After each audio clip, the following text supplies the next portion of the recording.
Hello students, अब हम errors chapter का अपना पोर्शन आगे बढ़ाते हैं और हम प्रोपोगेशन ऑफ एरर में मल्टीप्लिकेशन में एरर कैसे प्रोपोगेट होती है इस पॉइंट को समझने वाले हैं। अगर कोई फिजिकल क्वांटिटी डिराइव होती है बाय मल्टीप्लाइंग टू और मोर क्वांटिटीज, तो उन दो या ज्यादा क्वांटिटीज में जो एरर है उनकी वजह से डिराइव्ड क्वांटिटी में एरर क्या आती है, इस पॉइंट को हम सीखने वाले, समझने वाले। तो इसको एक एग्जांपल से हम समझते हैं, इसको हम एक केस लेके समझते हैं। तो मैंने मान लिया, हम मल्टीप्लिकेशन में एरर फाइंड करना चाह रहे हैं। मैंने मान लिया कि physical quantity z is obtained by multiplying quantity a and b। a and b quantity को मल्टीप्लाई करके z फाइंड हो रहा है। एग्जांपल के लिए ट्राइंगल का area it is half base into height, या स्क्वायर रेक्टेंगल का एरिया इन सबका साइड्स का मल्टीप्लाई करके एरिया मिलता है। तो वैसा कुछ केस है, ऐसा आप समझ सकते हो। तो दो क्वांटिटी को मल्टीप्लाई करा जा रहा है जिससे हमें z क्वांटिटी मिल रही है। जैसे velocity into time will give you displacement. तो इस तरह का केस है कुछ हमारे पास। अब z में एरर होगी अगर a और b में एरर है, तो वो कैसे फाइंड करें? तो वो निकालने का जैसा हमने एडिशन वगैरह में देखा था कि डिफरेंशिएशन कर सकते हैं, तो यहां भी कर दीजिए ऑन डिफरेंशिएशन। में शॉर्ट में DFFF लिख रहा हूं, इसका मतलब ऑन डिफरेंशिएशन। तो हम डिफरेंशिएट कर देते हैं इस इक्वेशन को। अगर मैं डिफरेंशिएट करूं तो z का डिफरेंशिएशन a और b इन सब के डिफरेंशिएशन में क्या रिलेशन आएगा वो निकाल सकते हैं। मैं किसी क्वांटिटी t के रिस्पेक्ट में मान लेता हूं डिफरेंशिएशन हो रहा है, तो क्वांटिटी t के रिस्पेक्ट में z का differentiation will be dz by dt। अब यहां प्रोडक्ट है तो हम प्रोडक्ट रूल लगाएंगे। क्या होता था, क्वांटिटी a को छोड़ा b का डिफरेंशिएशन माइनस फिर b को छोड़ा एंड a का डिफरेंशिएशन, सॉरी प्लस होता है a का डिफरेंशिएशन। प्रोडक्ट में बीच में प्लस ही आता है। तो इस तरह से हमने डिफरेंशिएट कर दिया। और ये dt जो लिखा है इसे भूल जाइए, ये हटा देते हैं अपन। तो इस dt को मैं यहां से हटा देता हूं। तो एक तरह से हमने इम्प्लिसिट डिफरेंशिएशन कर रहा है, हमने यहां पे इम्प्लिसिट डिफरेंशिएशन करना है। तो मुझे क्वांटिटी z के छोटे से चेंज और a और b के छोटे चेंजेस का रिलेशन मिल गया।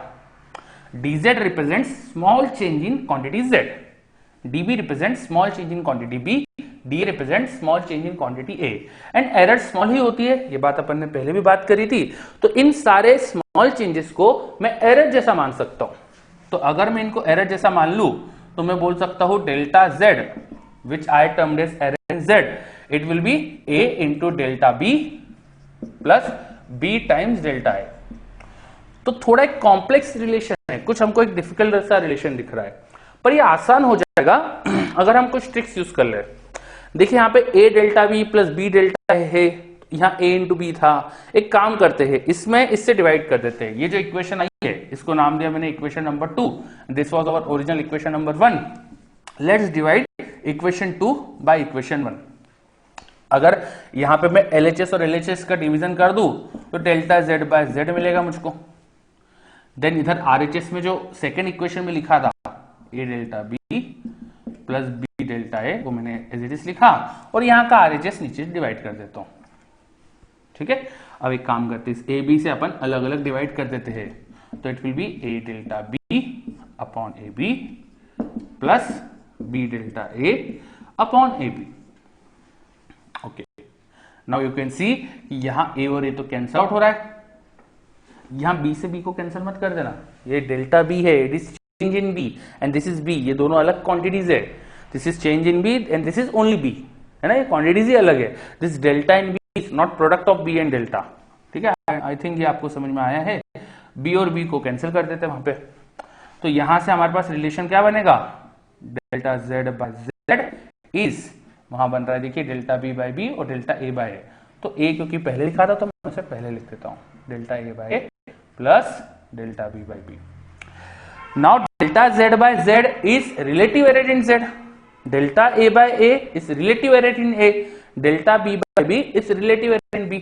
या इन तीनों को 100 से मल्टीप्लाई कर दूं तो परसेंटेज एरर का भी रिलेशन मिल गया। तो मुझे मिल गया percentage error in z is sum of percentage error in a and b। तो z की परसेंटेज एरर वो a और b की परसेंटेज एरर का सम आ रही है ना। तो जब भी फिजिकल क्वांटिटीज का मल्टीप्लिकेशन होता है, अभी दो क्वांटिटी का एग्जांपल लिया मैंने कि a और b के मल्टीप्लिकेशन z आ रहा है, मोर देन 2 क्वांटिटीज हो तब भी इसी तरह का रिलेशन आता है।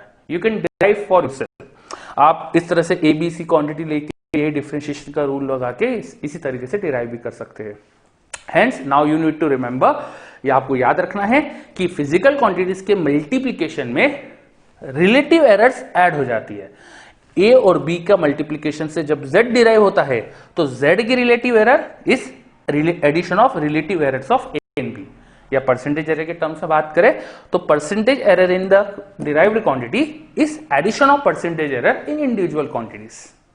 तो अपन ने बात करी मल्टीप्लीकेशन में कैसे एरर प्रोपोगेट होती है। चलिए, तो मैंने यहां पे 2 फिजिकल क्वांटिटी का मल्टीप्लाई करके Z में एरर निकाली। 3, 4, 5 कितनी भी फिजिकल क्वांटिटीज हो, सेम इसी तरीके से आप डिराइव कर सकते हैं, रिजल्ट भी सेम आता है। ठीक है, चलिए, तो ये अपन ने मल्टीप्लिकेशन केस देखा, देन अपन डिवीजन का केस एंड पावर के केसेस और समझते हैं। Thank you.